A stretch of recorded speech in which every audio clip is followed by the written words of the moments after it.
Waalaikumsalam warahmatullahi wabarakatuh. Bagaimana keadaannya anak-anak? Baik, Bu. Sebelum Ibu memulai pelajaran kita hari ini, tolong jika ada sampah bersihkan dan mejanya tolong dirapikan ya. Ya, Bu. Dan ketua kelas tolong pimpin doa. Sebelum Ibu memulai pelajaran hari ini, Ibu akan mengambil absen yang pertama yaitu Nurul Izzah Mardotilah, Hadir, Bu. Fauzana Fazira, Hadir, Bu.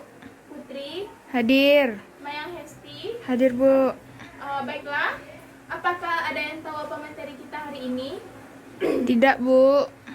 Baiklah, materi kita hari ini yaitu tentang pemilihan pendekatan, metode, dan teknik pembelajaran. Di mana di sini tujuan pembelajaran kita pada hari ini yaitu ada 3. Yang pertama yaitu untuk mengetahui metode dan teknik dalam pembelajaran.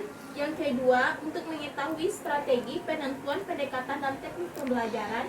Dan yang ketiga untuk mengetahui model pembelajaran komparatif, kolaboratif, dan kontekstual.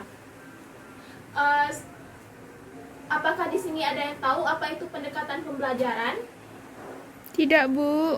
Baiklah, langsung saja Ibu jelaskan. Di mana pendekatan pembelajaran yaitu cara pandang atau orientasi yang dilakukan terhadap proses pembelajaran yang mewadahi, menguatkan metode pembelajaran dengan cakupan teoritis tertentu untuk mencapai tujuan instruksional tertentu.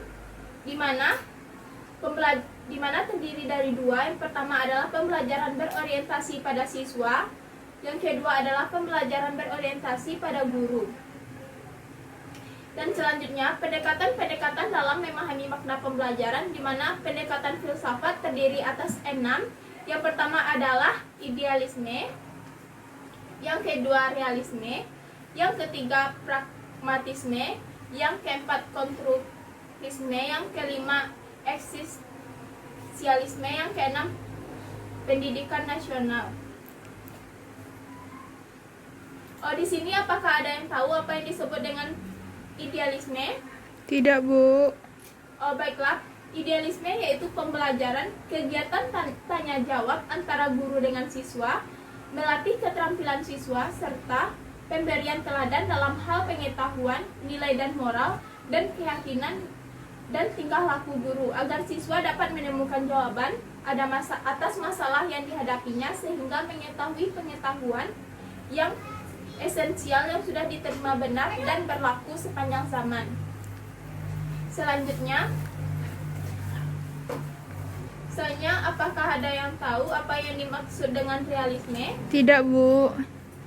Baiklah, Ibu jelaskan. Yaitu realisme yaitu menghendaki pembelajaran dan pengelolaan kelas yang berpusat pada guru. Siswa diharapkan belajar dari pengalaman langsung maupun tidak langsung melalui strategi discovery, pembiasaan, dan berpikir induktif. Selanjutnya yaitu pragmatisme, di mana menghendaki pembelajaran yang berpusat pada siswa, berpusat pada masalah, berpusat pada aktivitas, dan bersifat terpadu. Dan selanjutnya konstruktivisme, yaitu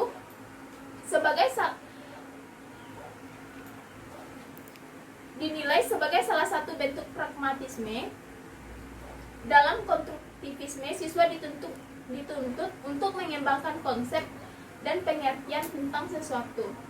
Selanjutnya yaitu eksistensialisme, di mana guru mendampingi siswa sesuai dengan minat dan bakatnya dan kebutuhannya untuk sampai pada penyadaran diri dan mengembangkan komitmen yang berhasil mengenai sesuatu yang penting dan bermakna bagi keberadaannya.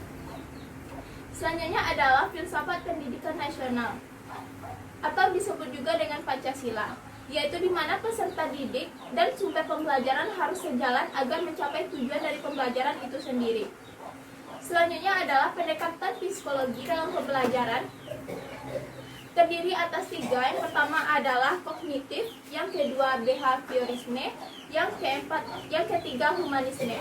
Di sini apakah ada yang tahu apa yang disebut dengan kognitif atau humanisme? Tidak, Bu.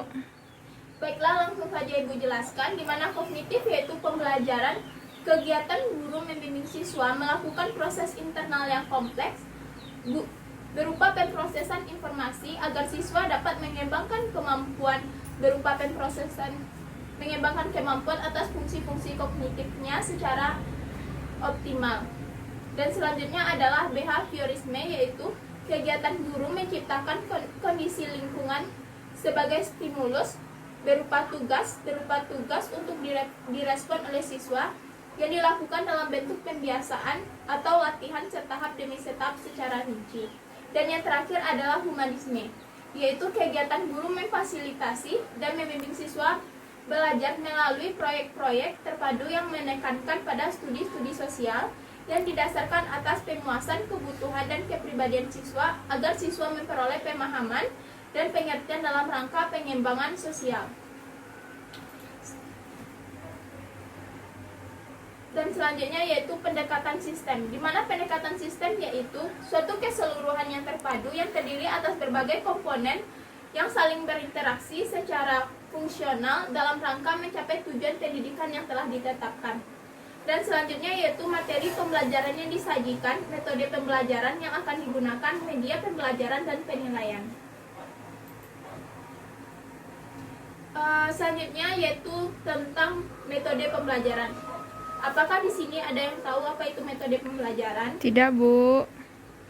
Baiklah, langsung saja Ibu jelaskan, di mana metode pembelajaran adalah prosedur atau cara pandang yang digunakan oleh guru untuk mengimplementasikan rencana-rencana praktis untuk mencapai tujuan pembelajaran itu sendiri. Di mana kita tahu bahwa metode pembelajaran tersebut ada 3. Yang pertama adalah ceramah, yang kedua adalah diskusi, dan yang terakhir adalah demonstrasi. Selanjutnya adalah teknik pembelajaran. Teknik pembelajaran yaitu cara khusus untuk mengimplementasikan metode dalam sebuah proses pembelajaran, di mana teknik ini tergantung kondisi di lapangan. Teknik dapat berubah-ubah tergantung guru dan kondisi pada saat praktek di lapangan itu sendiri. Dan materi selanjutnya yaitu tentang strategi penentuan pendekatan metode dan teknik dalam pembelajaran, di mana strategi adalah suatu pola yang telah direncanakan dan ditetapkan secara sengaja untuk melakukan kegiatan atau tindakan. Strategi mencakup tujuan kegiatan, siapa yang terlibat dalam kegiatan, isi kegiatan, proses kegiatan, dan sarana penunjang kegiatan. Strategi yang diterapkan dalam kegiatan pembelajaran disebut dengan strategi pembelajaran, di mana strategi pembelajaran ini terdiri atas 4. Yang pertama adalah strategi pembelajaran langsung, yang kedua adalah strategi pembelajaran tidak langsung, dan yang ketiga adalah strategi pembelajaran melalui pengalaman, dan yang keempat adalah strategi pembelajaran interaktif. Selanjutnya adalah metode pembelajaran, yaitu unsur dalam strategi pembelajaran, di mana unsur terdiri dari sumber belajar, kemampuan guru dan siswa, media pendidikan, materi pengajaran, organisasi, waktu tersedia, kondisi kelas, dan lingkungan merupakan unsur yang mendukung strategi pembelajaran.